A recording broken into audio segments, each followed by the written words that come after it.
শরীফ ওসমান হাদি হত্যায় জড়িতদের সুষ্ঠু তদন্তের মাধ্যমে দ্রুত বিচারের দাবিতে শাহবাগে অবস্থান নিয়েছে আন্দোলনকারীরা। অপরাধীদের শাস্তি নিশ্চিত না হলে আগামী নির্বাচন হতে দেওয়া হবে না বলেও হুঁশিয়ারি দেন তারা।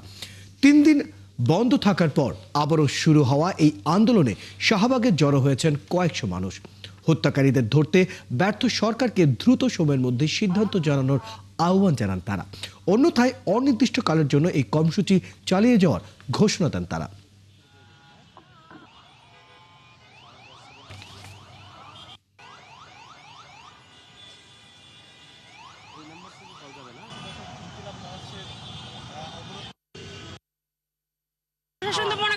হাতে চুরি পড়ে আছে। আমরা এতগুলো মানুষ শীতের রাতে আজকে 20-22টা দিন ধরে আন্দোলন করতেছি, ওনার কোনো মাথা ব্যথা নাই।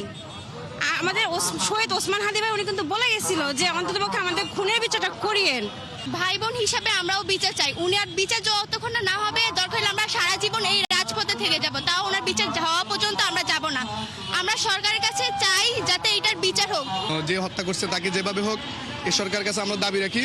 সরকার যেভাবে হোক যেখান থেকে পারে ওনাকে হত্যাকারীকে নিয়ে আসে ফাঁসির ব্যবস্থা করে, এটা আমরা দাবি রাখি। যে হত্যা করছে তাকে না পাওয়া পর্যন্ত, তার বিচার কার্যক্রম না হওয়া পর্যন্ত আমরা এটার সাথে থাকবো, আছি এবং থাকবো।